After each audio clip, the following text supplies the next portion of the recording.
Bueno, buenas tardes. Es un gusto poder abrir el ciclo 2025 de las conferencias de Musurguía, esta vez de manera muy especial porque lo estamos haciendo presencial en el Instituto de Filología, bueno, en el noveno piso de aquí del anexo de Bonifacio, de la Facultad de Filosofía y Letras de la Universidad de Buenos Aires, y tenemos también incorpore in presentia a la doctora Claudina Romero Mayorga, eh, con una presentación sumamente interesante sobre, digamos, la música desde el análisis de figurillas de terracota en el Egipto helenístico y romano. Así que simplemente eso, darles la bienvenida, agradecer profundamente a Claudina por haber llegado hasta aquí y bueno, compartirnos la investigación que está llevando adelante. Bueno, pues muchísimas gracias a Santiago, a Facundo, a todos los integrantes de este grupo que me han recibido con los brazos abiertos y yo estoy encantada de poder compartir mi investigación más reciente con todos vosotros. Pues hoy me gustaría hablar un poco sobre el presente proyecto, que es estudiar la música del Egipto grecorromano, del Egipto de tiempo tolemaico y romano, a través de las terracotas, lo que conocemos como la coroplastia. Si bien existen algunas fuentes escritas sobre este período en el Egipto grecorromano, especialmente Estrabón en el capítulo 17 de su geografía, donde habla un poco sobre la música en los templos y las ceremonias egipcias, Dion Crisóstomo en su discurso 32, que es al pueblo de Alejandría, y es realmente muy estimulante porque habla como los alejandrinos pues basan su ocio en la carrera de caballos y en las representaciones teatrales y musicales, pero también los trata un poco de superficiales, pero trasluce cómo viven ellos la música y todo este tipo de eventos. Quizás en el banquete de los eruditos de Ateneo se da una visión más específica en cuanto a los instrumentos musicales, tenemos ahí el nombre de los mismos, un poquito de los temas que se trataban en estos banquetes relacionados con la poesía, pero la verdad es que es una información bastante limitada. Primero por el arco cronológico, porque estamos hablando de un arco cronológico bastante extenso, y también por las traducciones existentes ahora mismo.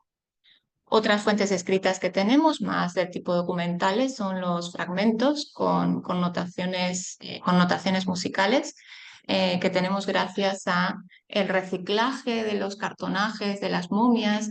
Entonces, muchas veces encontramos fragmentos de notación musical muy pequeños, muy escasos, pero bueno, al menos tenemos un testimonio sobre ello. Y también se conservan papiros referentes a la contratación de músicos para determinados eventos o determinados festivales, así como también acuerdos de aprendizaje, ¿no? De una persona que quería aprender a tocar el aulós o la doble flauta de caña, pues cómo eran los pasos a seguir para contar con ese tipo de mentor. Sin embargo, como digo, las fuentes escritas en este caso son bastante limitadas si tenemos en cuenta también las fuentes arqueológicas. Gracias a las circunstancias naturales, a las condiciones naturales de Egipto, pues han aflorado muchos instrumentos arqueológicos, especialmente de materiales orgánicos que en otros sitios se pierde, como es la madera, el textil, la caña. eh, Tenemos bastante metal también de címbalos y campanas, distintos sonajeros como el sistro, pero me gustaría llamar la atención a esta siringa o esta flauta de pan que se ve, el instrumento, el inventario es el 33270, que se conservó perfectamente, es de época romana, y el proyecto de la Universidad de Kent, junto al Museo Petrie de Inglaterra, de Londres, han logrado reproducir en 3D este instrumento y han logrado hacerlo sonar. Y es un proyecto sumamente interesante y os animo a que leáis sobre él en la web del museo, encontraréis información. También en esta institución se ha hecho como un panorama de los instrumentos musicales que se van incorporando tanto en las prácticas musicales como en las representaciones iconográficas.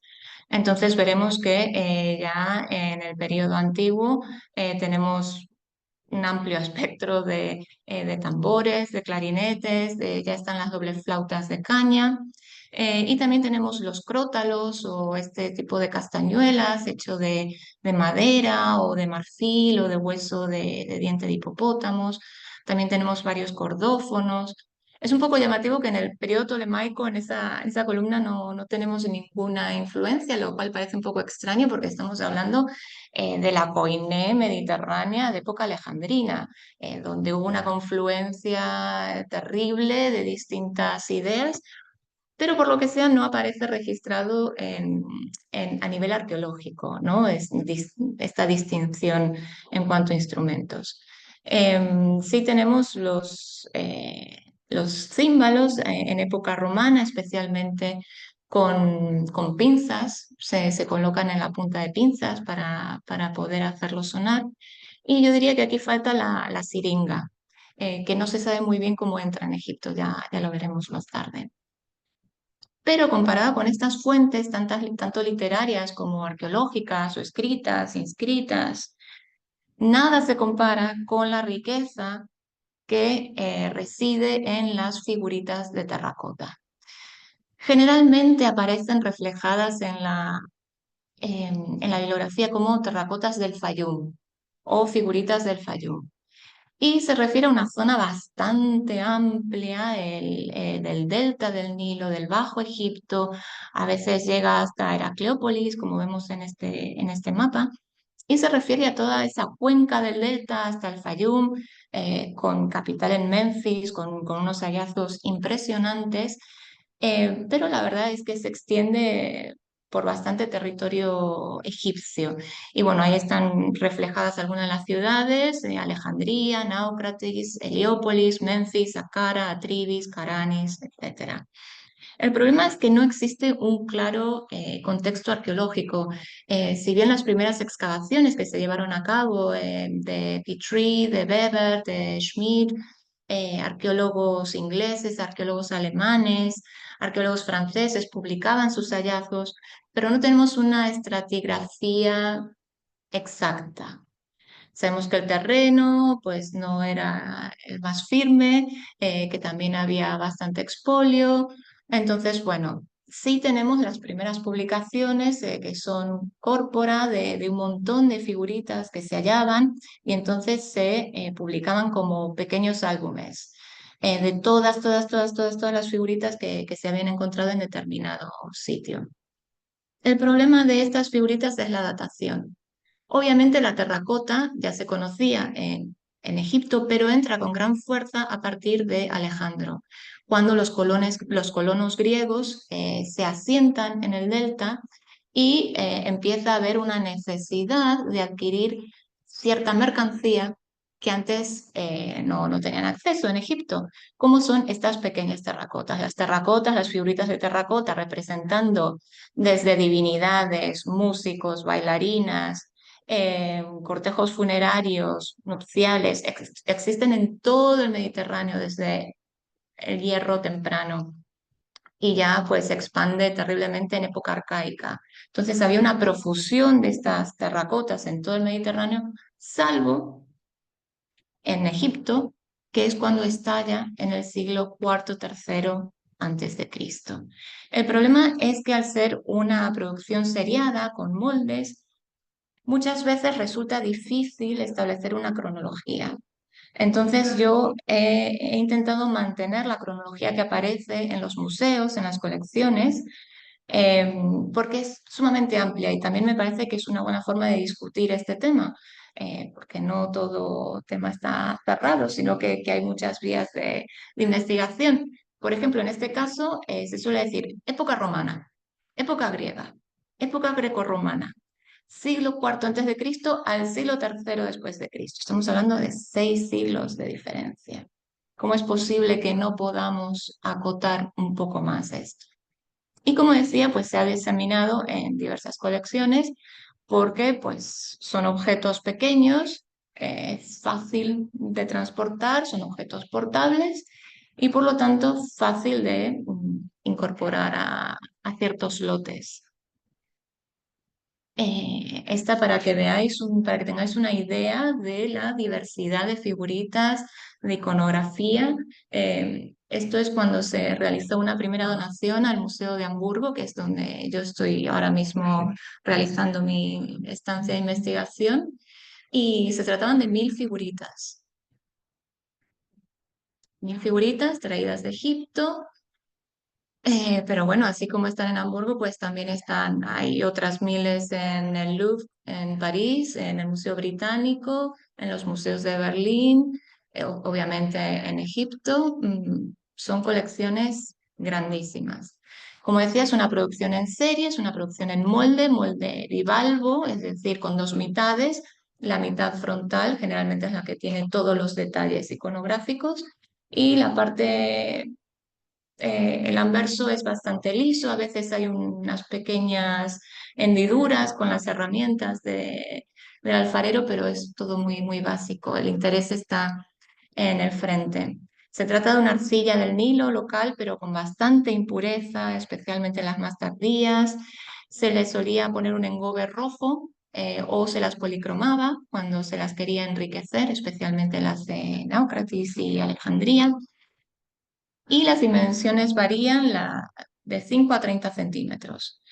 La media suele estar en 13-15, siendo realistas, pero sí es verdad que existen algunas muy pequeñas que parecen amuletos y otras muy grandes que ya parecen hasta esculturas, estatuas de culto.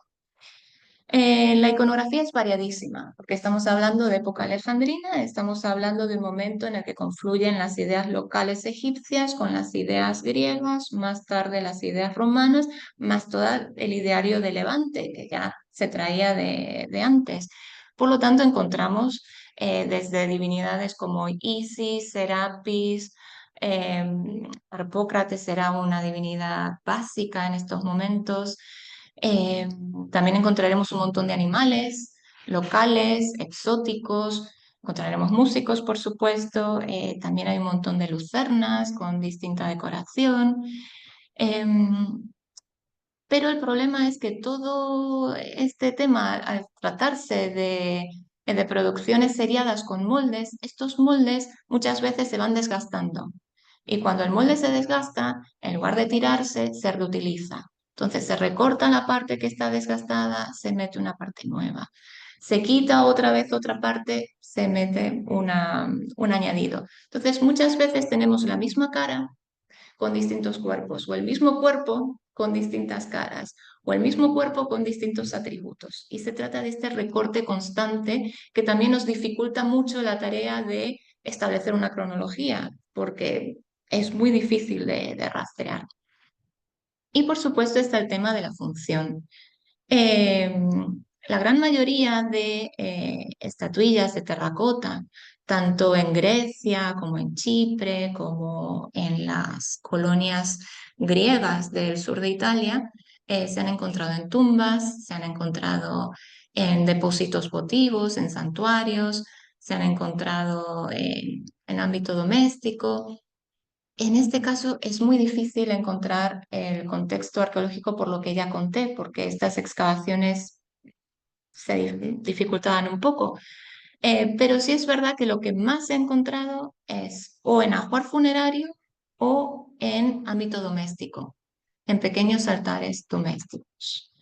La función, pues obviamente puede ser votiva, puede ser de ajuar funerario, pero también hay algunas que dan a pensar que podrían tratarse de juguetes. Por ejemplo, hay un montón de toros con ruedas o como pequeños cochecillos o barcas con ruedas. Pues si bien hay toda una tradición de sacar el toro de Apis en rueda en un carro, tal, pues se cree que eso más que nada sería un juguete, más que una representación de un paso de una procesión. Sin embargo, Estas terracotas, aunque habían aparecido de cientos y de a miles, no contaban con la autorización expresa, digamos, de los estudiosos en cuanto a considerarlas gran arte. Entonces, lo que podemos encontrar en la bibliografía tradicional es que se trata, pues no son obras de arte, no tienen un fin estético, siguen la estética indígena, que es un poco eurocentrista como mínimo, ¿no? Aquí no hemos decolonizado nada. Resultan monótonos, lo cual es normal porque se tratan de producciones seriadas, están hechas a molde y que están hechos por artesanos anónimos, lo cual da que pensar porque no se conservan muchos nombres de artistas, de grandes artistas. Muy pocas obras de arte de la antigüedad aparecen firmadas, por lo tanto, este no me parece que sea un buen criterio a la hora de evaluar el valor estético de estas figuras. Y esta es una muestra del surtido, digamos, iconográfico que puede existir. Estas se hallan en el Museo de Hamburgo. Vemos que tenemos camellos, ahí está Hércules, está Harpócrates, Bes, está la barca del Nilo, hay figuras que se han denominado grotescas, con la cabeza deformada. Y bueno, da un amplio panorama de la variedad iconográfica que existía. Y yo creo que existía tal variedad porque necesitaba dar respuesta a una demanda específica de la gente local, porque todo esto se encontró en Egipto. Casi no existe este tipo de terracota, este tipo de producción afuera. Como decía, estas terracotas se publican en grandes corpus de terracotas generales y van por tema, ¿no? Empiezan pues por los dioses y luego de los dioses siguen el personal cultual o los sirvientes cultuales que ellos llaman, que se trataría de sacerdotes, de oferentes, de gente pues, que ofrece su música o las primicias de la agricultura a la divinidad en cuestión. Entonces, los músicos generalmente y las bailarinas aparecen en esta sección, ¿no? Como parte de los que eh, ayudan a celebrar distintos festivales dedicados a la divinidad. Y quizás la obra más específica en cuanto a música en este tipo de coroplastia, pues sea la de Dendry, con su obra del 2013, en donde hace referencia a la cuestión iconográfica musical, ¿no? A lo que podemos conocer y no conocer, cuáles son las limitaciones de este tipo de terracotas y cuáles son las avenidas potenciales a recorrer en cuanto a la investigación. Esta es una bibliografía básica, simplemente para que tengáis una idea de la cantidad de publicaciones que han salido a la luz desde que se han conformado las grandes colecciones en Europa.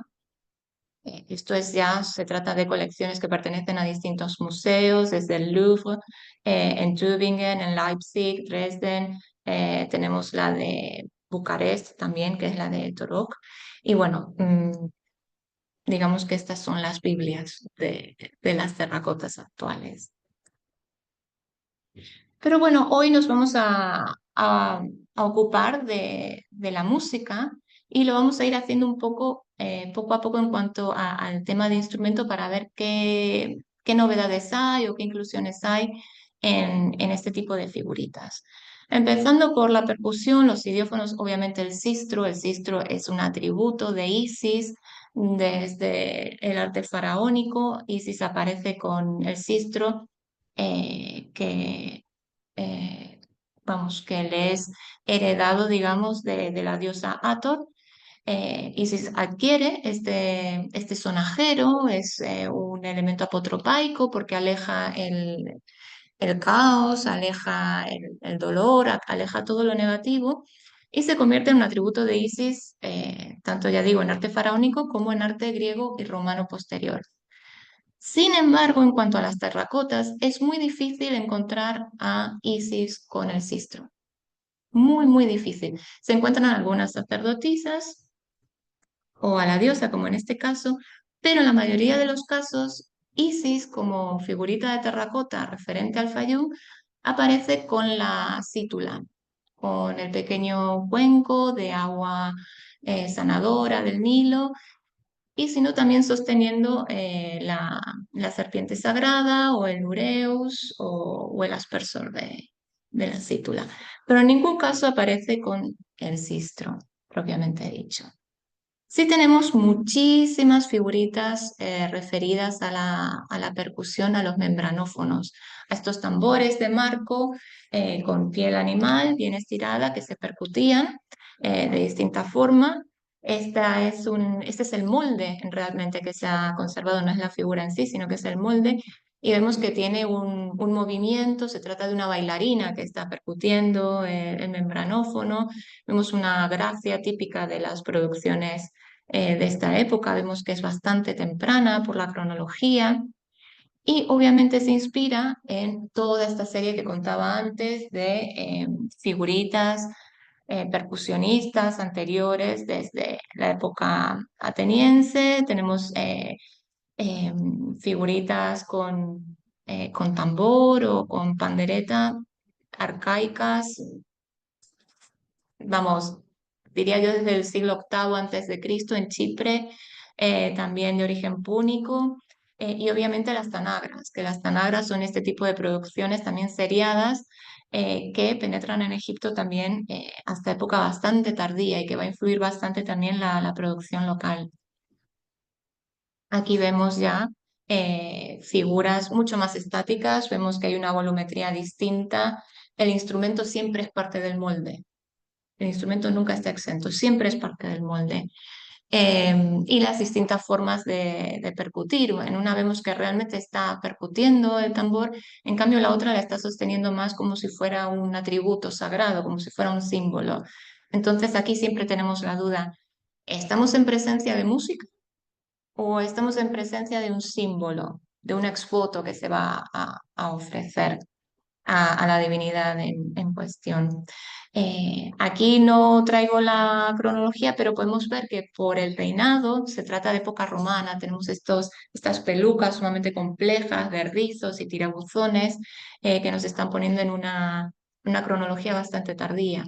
Por eso decía que sí, que muchas veces es difícil eh, decir si es del siglo tercero, segundo antes de Cristo, pero cuando ya tenemos este tipo de representación podemos acotar un poquito más.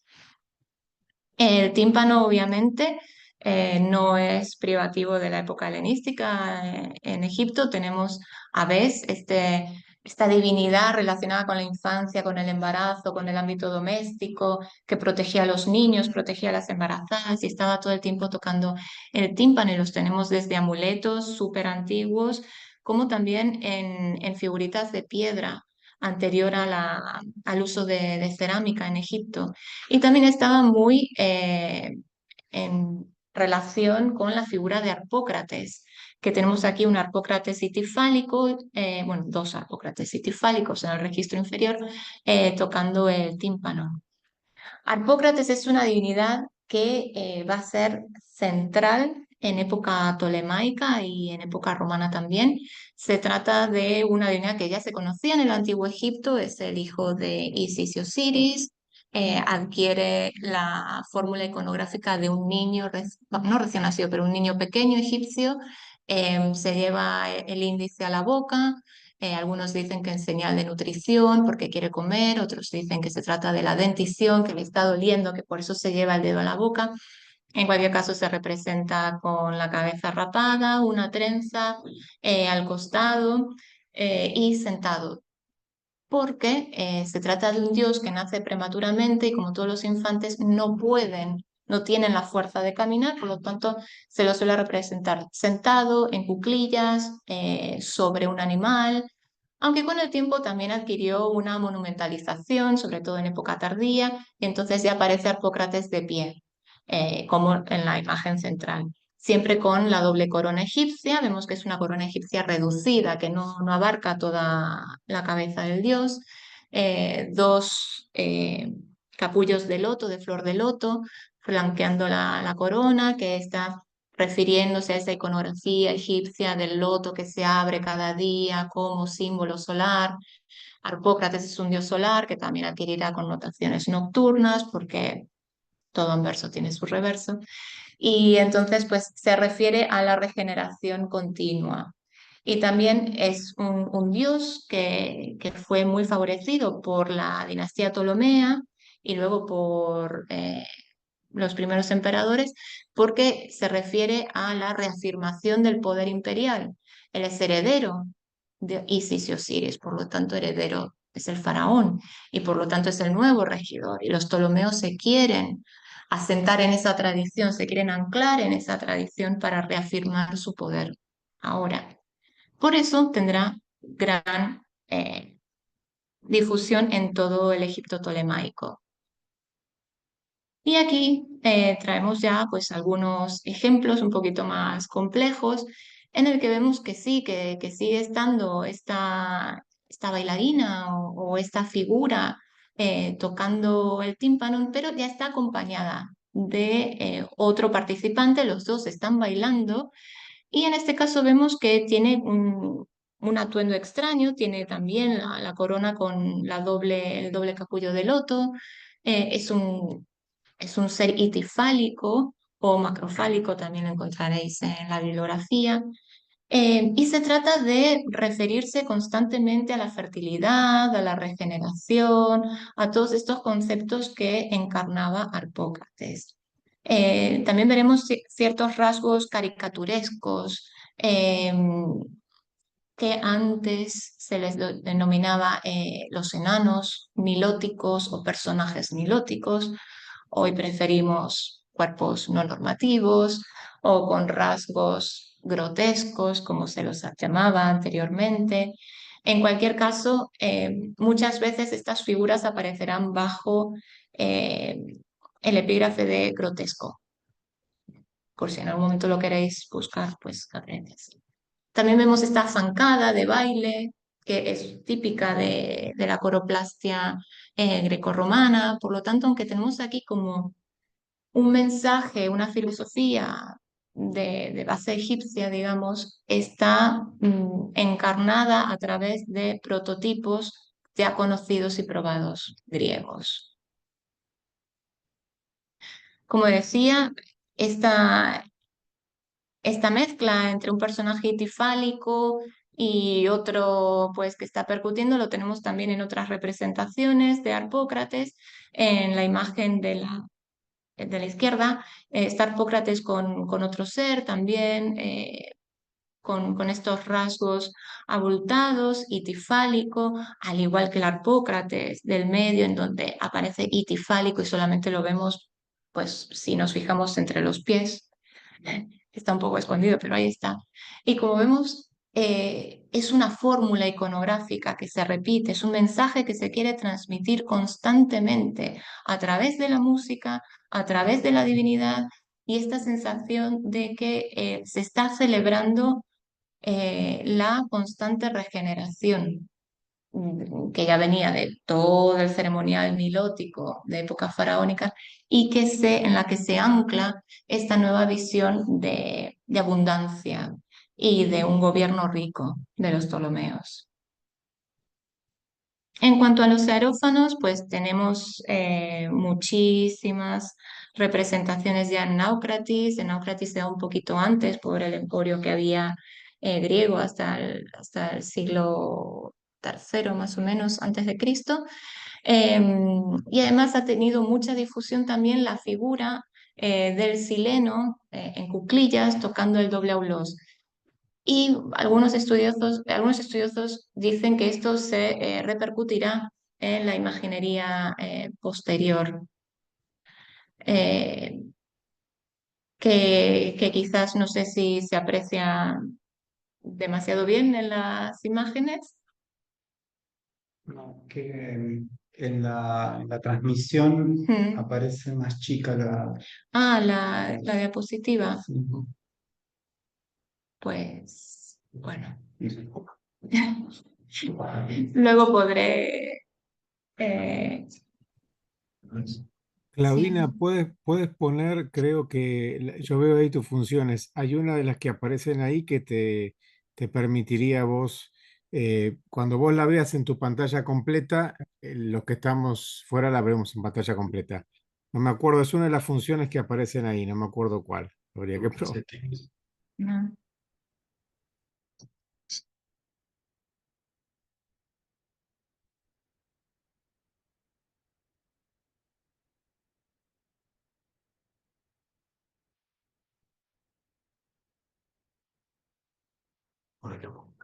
Bueno.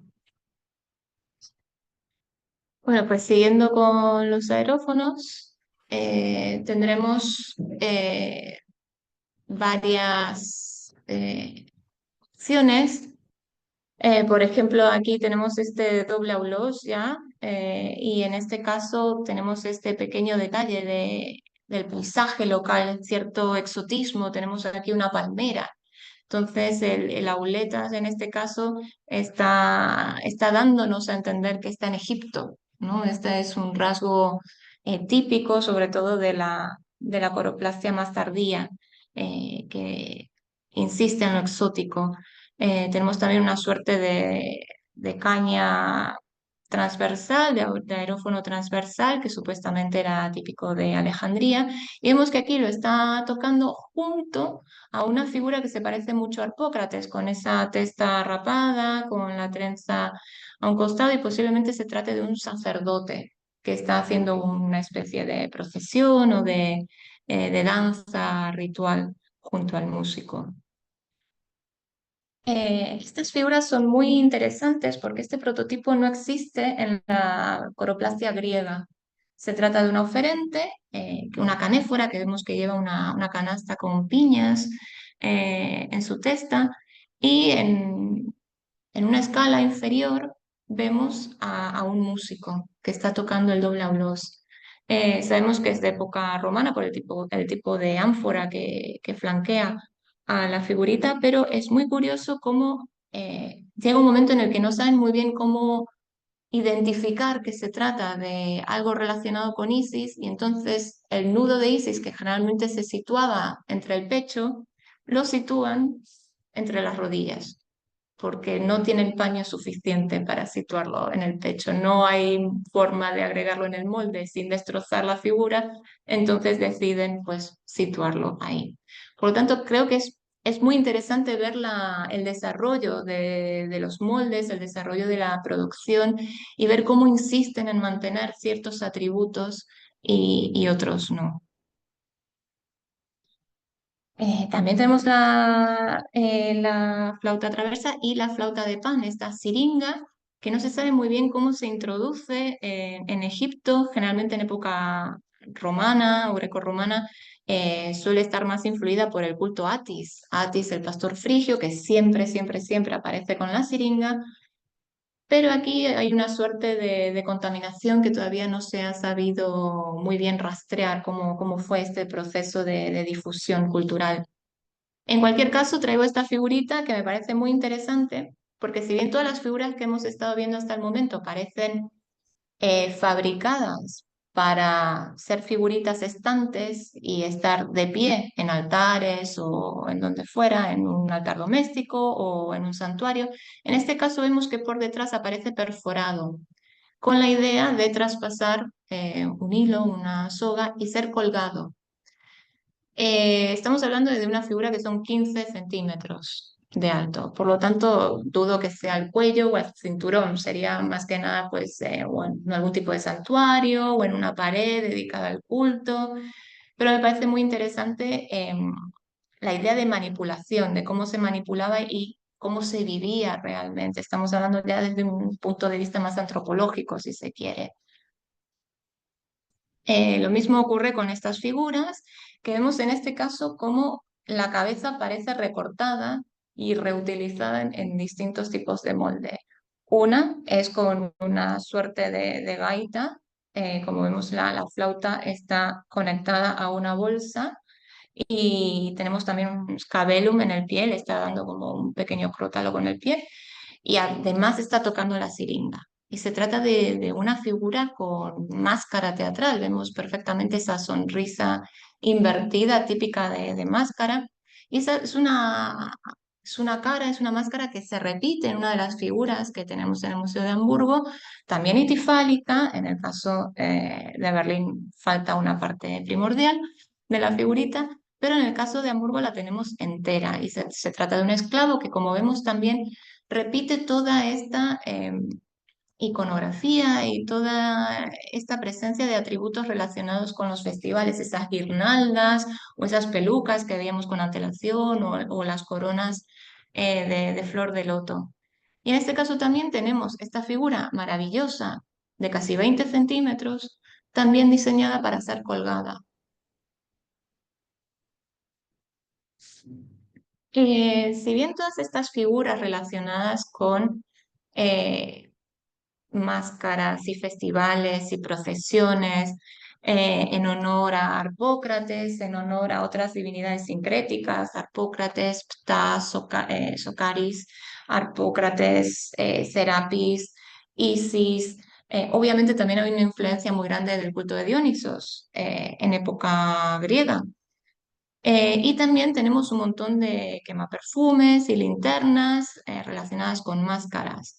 Pero esto no implica que tenga un uso específicamente religioso también, sino que en la cuenca mediterránea, en la misma época, se estaba dando el furor por la comedia en las colonias suritálicas, en el siglo IV y en el siglo III antes de Cristo, donde florece este tipo de iconografía de estos cuerpos abultados, con falos sumamente largos, flácidos, recorriendo todo el escenario, con personajes con máscaras, avejentados, con un montón de almohadillones, que por eso se llaman los vasos de Fliax, porque parecen abultados, hinchados en griego.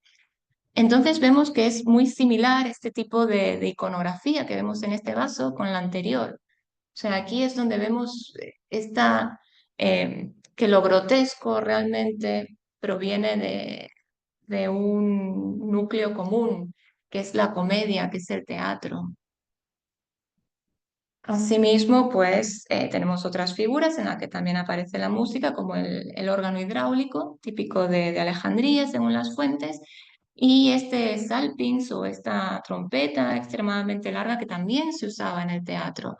Por lo tanto, no quiero quedarme tanto con la parte cultural, que también era muy, muy importante, pero me gustaría también que quedara clara la oportunidad de profundizar en esta visión del teatro como algo que no se había profundizado tanto anteriormente.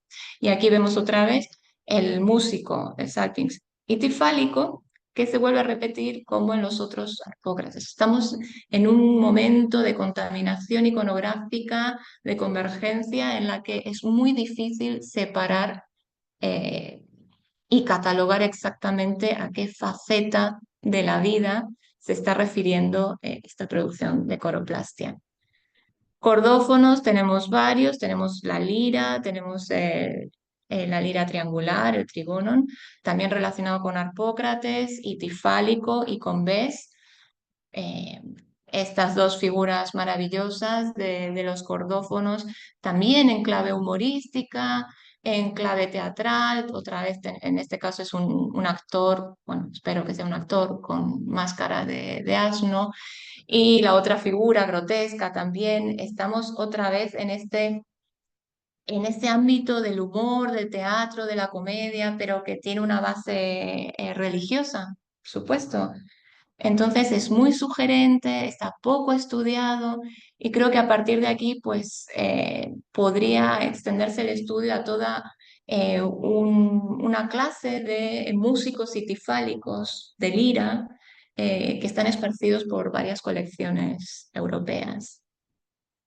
Como digo, estas figuras se van complicando, los moldes se van reutilizando, entonces tenemos una figura grotesca y tifálica, con una corona típica de festival, con un arpa triangular, con estos panes que se ofrecían, con estas ánforas que se ofrecían, que lo vemos en la iconografía esta de Harpócrates, referida al cuerno de la abundancia, la regeneración, la riqueza constante que garantizaba este dios. Otras figuras, bueno, en Antinópolis se han encontrado un montón de estas figuritas, sobre todo en ámbito funerario, al igual que estas. Y esto es muy, muy interesante porque también tenemos mujeres que están tocando el cordófono. Así como veíamos que los auletas eran todos masculinos, en este caso tenemos personajes femeninos. Y bueno, y si hay personajes citifálicos, pues hay también personajes que muestran su vulva. Cuando entra a gobernar la dinastía Ptolomea en Egipto, pues se importa, por supuesto, el culto de Dionisos y el culto a Deméter. Y se cree que dentro de este culto a Deméter empieza a tener mucha importancia la figura de Baubo o estas figuras que se han catalogado como Baubo, que son fundamentales en el mito de Deméter. Deméter estaba muy deprimida buscando a su hija Perséfone y por eso la tierra pues contaba con un invierno extensísimo, no florecía nada por la tristeza que tenía Deméter y se cruza con Baubo y Baubo para hacerla reír le muestra sus genitales. Y entonces esa pequeña risa, esa pequeña felicidad, pues es un recuerdo constante de la regeneración, de la vida cíclica, de los ciclos agrarios. Y en general se representa solamente Baubo a distintas escalas. Existen baubos de 2 centímetros de altura hasta baubos de casi 20. Tenemos también figuras de itifálicas, de sacerdotes llevando esculturas de Baubo, portando estas esculturas en lo alto en distintas procesiones, pero también existe una Baubo música, una Baubo que sostiene un cordófono. La verdad que esta es una pena porque no tiene el contexto. Estaría muy bien saber si se encontró en Memphis, si se encontró relacionada con un santuario, pero bueno, lo traigo aquí para que veáis que no solamente hay personajes citifálicos músicos, sino que también tenemos a Baubo. Y por supuesto Arpócrates, no podía faltar, Arpócrates sedente, un dios niño con su doble corona, con la corona de loto, con un pan en la barca nilótica y tañendo el arpa. Luego se dan muchísimas conexiones y se dan muchísimas variantes de distintos músicos, pequeñas orquestas entre el aulos y la lira. Como vemos, tenemos periodo tolemaico, época romana, bueno, son las que están asignadas por las correspondientes instituciones. Y esta escena maravillosa, ya es una pequeña orquesta, tenemos una siringa, un doble aulos, tenemos un arpa o una cítara, y Hadés bailando. O sea, esto es una pequeña orquesta, esto es una pequeña procesión en honor a Hadés. Y también existe una lucerna eh, que aparece reflejada en la publicación de Vendrell con esta misma iconografía. A modo de panorámica, pues obviamente si hay música, hay danza. Y la danza es un tema aparte, se trata de un lenguaje corporal, de un lenguaje que es no verbal, que transmite otros tipos de mensaje que es imposible transmitir de forma escrita. Se trata de una serie de eh, pautas, de pasos que no han quedado reflejados en ningún tratado musical, ni tenemos ningún relieve cómo se debía bailar X danza. Pero aquí sí tenemos un montón de bailarinas que están ofreciendo su danza, su regalo a la divinidad en cuestión. Aquí vemos a una que lleva una pequeña escultura de Arpócrates en la mano. Tenemos las canéforas que habíamos visto antes. Y luego aparecen varios objetos que sostienen en la mano y que son difíciles de interpretar. Algunos dicen que se trata de abanicos o que son espejos o que son guirnaldas. También podrían ser crótalos o címbalos que se han conservado o algún tipo de sonajero o castañuela. Si vemos el registro arqueológico, como había dicho antes, es muy rico, se han encontrado muchos címbalos y como a veces los tambores de marco que aparecen en las figuras son más pequeños, si se los compara con los mismos griegos o chipriotas, algunos autores sostienen que en realidad están tocando címbalos, no tambores de marco. En otros es bastante claro que la imagen de la derecha son címbalos de pinza, ¿verdad? Y en la otra mano parece que sostiene o un sonajero o incluso parece un menat. Un menat era un collar que usaban las diosas egipcias y que tenían pequeñas cuentas y tenían un carácter protector y muchas veces se agitaba para tener este sonido como de sonajero, como el sistro, para ahuyentar el mal.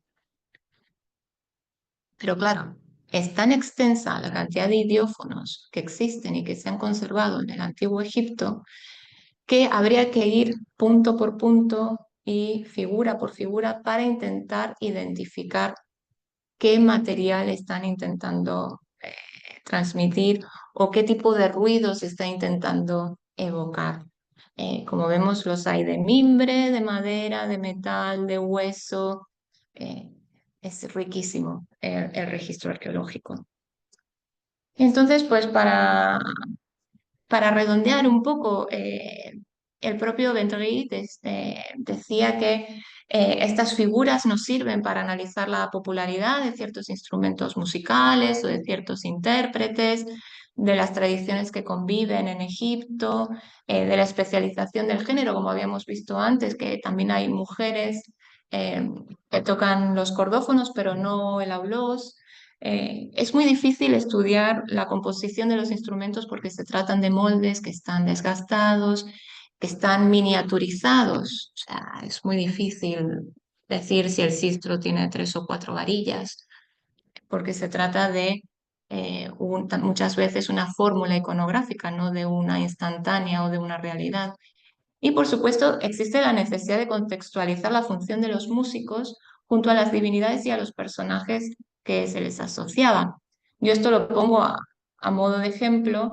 Entonces tenemos toda una serie de esclavos, de músicos, de personajes grotescos, de ruido que se hacía, que tenía lugar en todas estas ceremonias, pero que también tenemos que tener en cuenta la polisemia de las imágenes y la multifunción, la diversidad de usos que tenía como juguete, como souvenir de haber ido a determinada ceremonia en tal santuario y llevarte una figurita que se había eh, pues fabricado o manufacturado en ese sitio.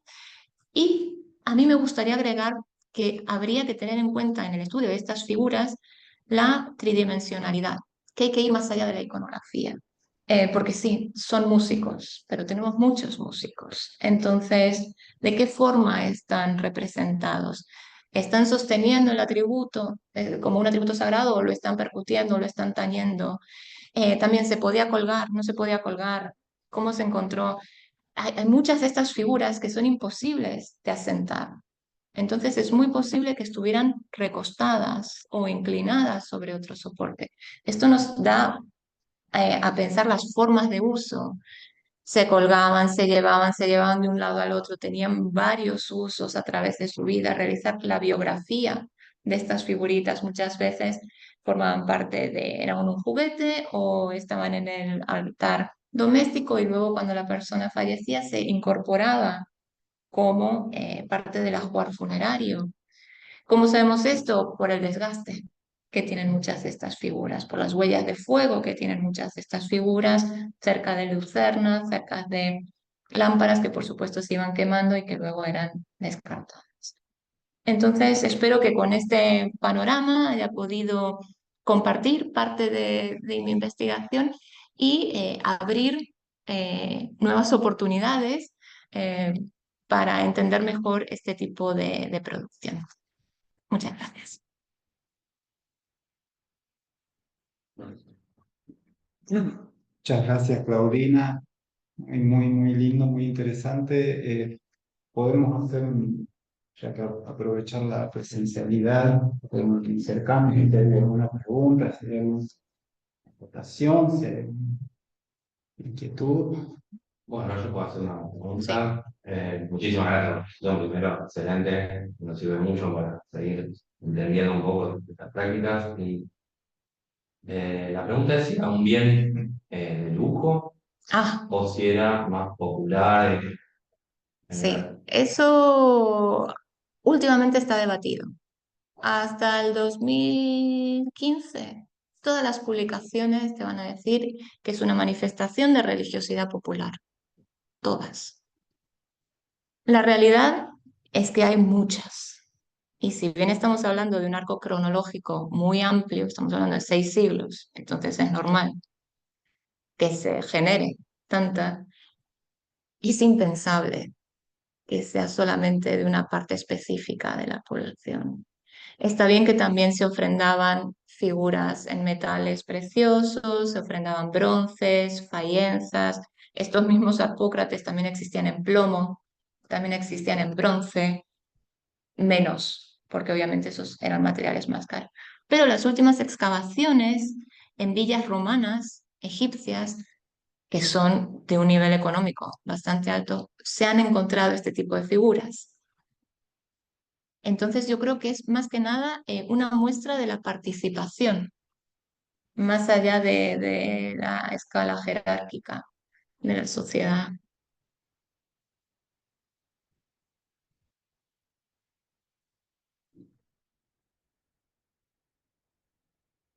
Mm. Eh, a mí, bueno, particularmente me llamó la atención eh, la relación con el teatro, eh, porque no, la imagen del hidráulic con la trompeta, con la salpix, que también está asociada con los juegos, ¿no? Sí. Con los juegos. Y no sé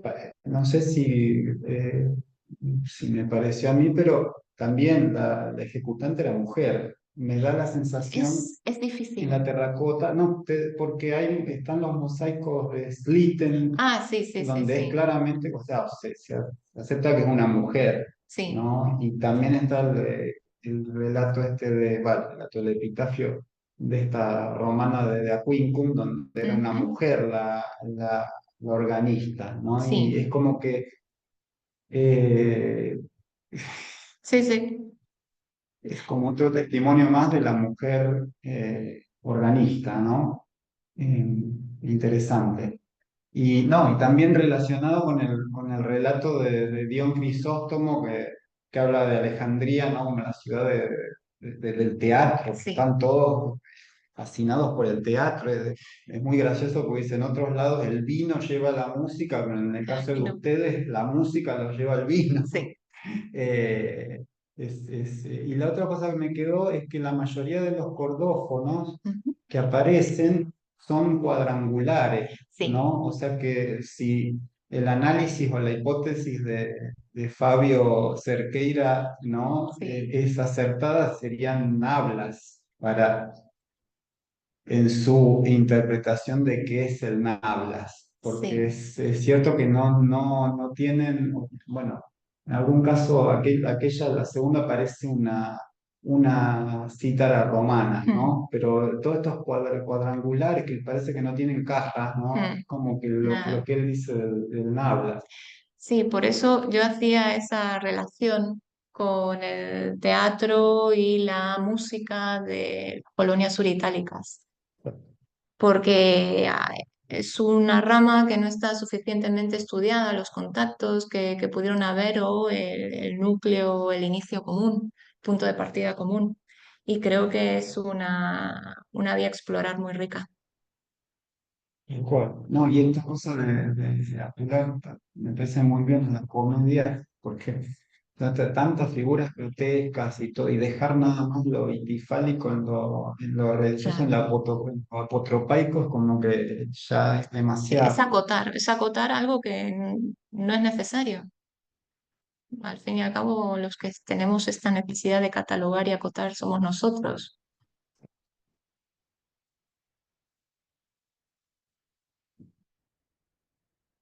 Bueno, ¿Alguien ya? No. Eh, Germán, o no sé Sí, si hay alguna pregunta. sí, yo quería preguntar, Raquel. recién Sergio, que estaban hablando de esas representaciones cuadrangulares. No sé si vos nombraste un instrumento que yo no, o hablaste de algo que yo no conozco, por ahí estoy preguntando lo mismo. Pero a mí me llamaba la atención pensando en los instrumentos cuadrados que hay de percusión que aparecen en la península ibérica. Son medievales, pero bueno, de algún lado han salido. O sea, que no siempre la percusión es circular, que a veces hay construcciones cuadrada, de tipo lo llaman pandeiro cuadrado, o sea, que tiene que ver con un parche que va, en vez de va tensado de otra manera. Si bien siempre la iconografía, y por lo que parece ahí, no hay una idea de total realismo, hay una interpretación y demás, y por lo menos yo no acuerdo con esa gente, a veces un poco casi ridícula, que se pone a medir cuánto, y sobre todo recuerdo haber visto algún trabajo sobre tema de Egipto, a medir cuánto mide la persona para calcular el arpa en relación a los brazos que tiene, como si fuera una fotografía moderna. Eso es una ridiculez, pero es cierto que a veces la representación esquematiza, simboliza, pero generalmente se escogen algunos elementos que son más representativos, y me parece raro que siendo, si fuera un cordófono más tradicional, como lo que se veía en otras representaciones, que le falte la caja y demás, da a sospechar. Puede ser otro instrumento, puede ser que no lo haya jugado, pero generalmente las representaciones tratan de ser como de tomar dos o tres elementos que uno pueda reconocerlos, porque lo simbólico se ampara un poco en eso desde lo iconográfico. Eh, te preguntaba, la pregunta era eso, si podría vincularse. Hay otro, o también para Sergio y para vos, Claudia, ¿hay instrumentos, hay representaciones de algunos instrumentos de percusión que sean así cuadrangulares o que se pueda saber, o siempre las percusiones no. son circulares? La percusión, en el caso de Egipto, se da o circular con los tambores, los membranófonos, y si no, tenemos toda la serie de idiófonos.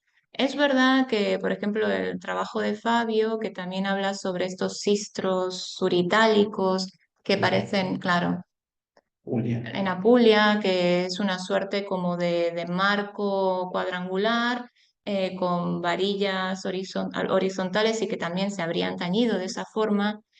En este caso no lo parece, pero también es verdad que, como bien decías, que estamos hablando de la iconografía, entonces no es una instantánea. Es un lenguaje específico que se adapta al soporte, al material y que también nos falta la información que estaría pintada. O sea, posiblemente hubiera cuerdas o hubiera algún otro detalle que estuviera pintado, pero que en este caso no se ha conservado. Sí, es cierto, tienes razón. Yo no pensaba en el tema de cómo la pintura, sobre todo en el caso de esta época, resuelve un montón de cosas que uno está más acostumbrado a. Posterior medieval hay cosas con la pintura, pero generalmente en la escultura monumental y demás hay bastante, se define mucho más con la piedra o con la talla, Bueno, pero también son muy pequeñas, tiene que ver con otra función.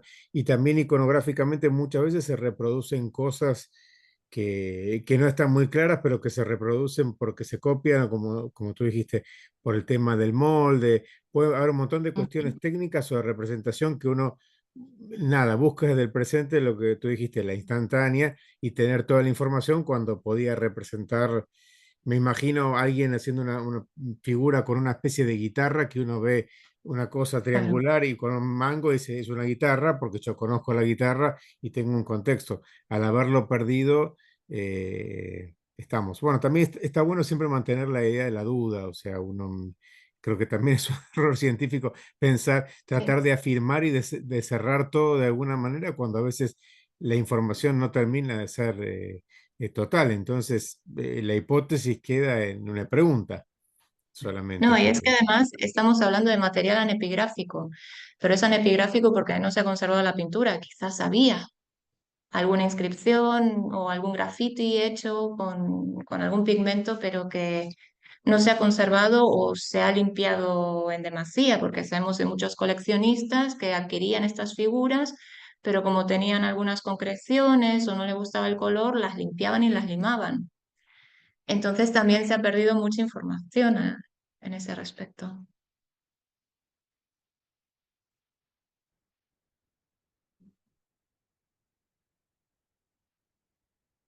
¿Una otra pregunta, acotación, comentario? Los presentes o los virtualmente presentes. por los virtuales no tenemos ninguna pregunta, así que si por ahí no hay nada, estamos en condiciones de la primera sesión híbrida que hacemos como surgía de cerrarla como una buena experiencia. Pues muchas gracias a todos. Bueno, entonces, muchas gracias obviamente primero a Claudina, como dijimos al comienzo, también a las personas que se han acercado presencialmente y a los que nos acompañan virtualmente, que son, digamos, las personas de nuestro círculo, porque como no sabíamos cómo iba a funcionar esto, no pasamos el link, no lo ampliamos, sino que lo que queremos hacer es poner la conferencia a disposición en el canal del Instituto de Filología Clásica. Así que, bueno, gracias a todos y bueno, nos seguiremos viendo en las próximas conferencias. Muchas gracias. Es- Perfecto, muchas gracias y saludos a todos los que van a ver después la conferencia, aclarando esto, que era la primera vez que hacíamos el híbrido y queríamos estar seguros de que saliera todo bien. Muchas gracias, Claudina, y bueno, será hasta la próxima.